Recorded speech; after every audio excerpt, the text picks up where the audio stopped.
हरे कृष्णा। जया एकादशी, माघ माह शुक्ल पक्ष एकादशी। धर्मराज युधिष्ठिर बोले, हे भगवान, आपने माघ माह की कृष्ण पक्ष की षटतिला एकादशी का अत्यंत सुंदर वर्णन किया है। अब कृपा कर माघ माह के शुक्ल पक्ष की एकादशी की कथा का वर्णन कीजिए। इस एकादशी का नाम, विधि और देवता क्या और कौन सा है? श्री कृष्ण भगवान बोले, हे राजन, माघ माह की शुक्ल पक्ष की एकादशी का नाम जया है। इस एकादशी व्रत से मनुष्य ब्रह्म हत्या के पाप से छूट जाते हैं और अंत में उनको स्वर्ग प्राप्ति होती है। इस व्रत से मनुष्य कुयोनि अर्थात भूत, पेट, पिशाच आदि की योनि से छूट जाता है। अतः इस एकादशी के व्रत को विधि पूर्वक करना चाहिए।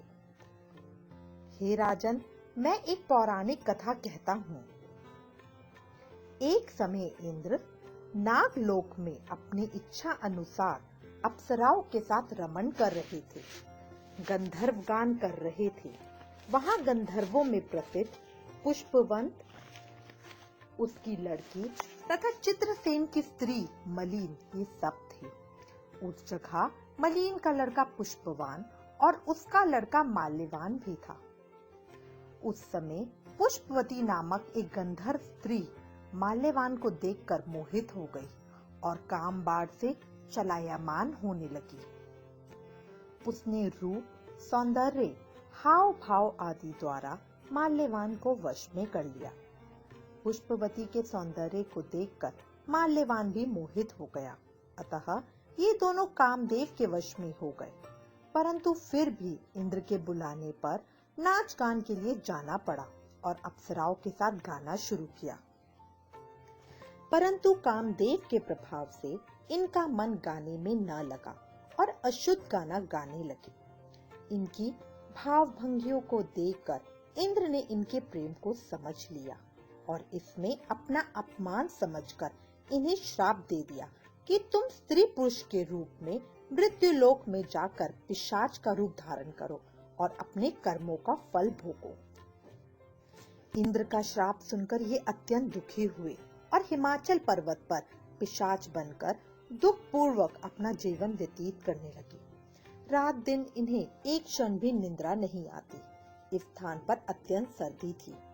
एक दिन पिशाच ने अपनी स्त्री से कहा, ना मालूम हमने पिछले जन्म में ऐसे कौन से पाप किए थे जिससे हमें इतनी दुखदाई यह पिशाच योनि प्राप्त हुई है।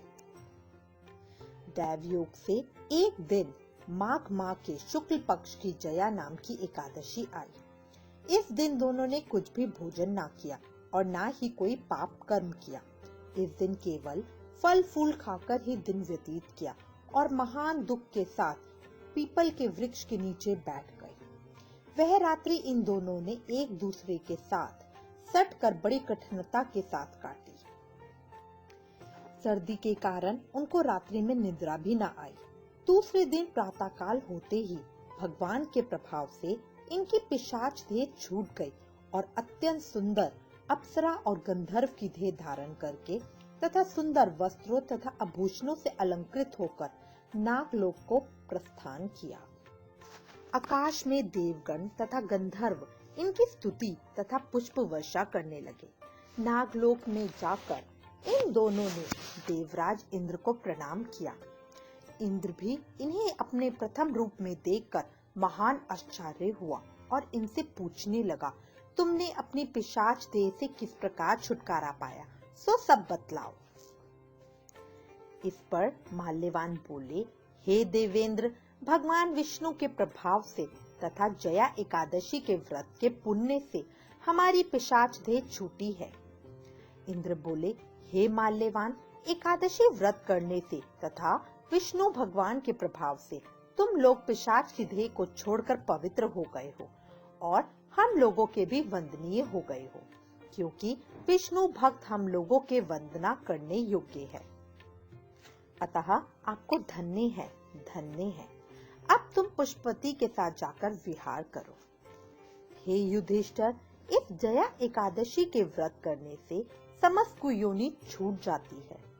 जिस मनुष्य ने इस एकादशी का व्रत किया है उसने मानो सब यज्ञ तप आदि किए हैं। जो मनुष्य भक्ति पूर्वक जया एकादशी का व्रत करते हैं वे अवश्य ही सहस्त्र वर्ष तक स्वर्ग में निवास करते हैं। हरे कृष्णा।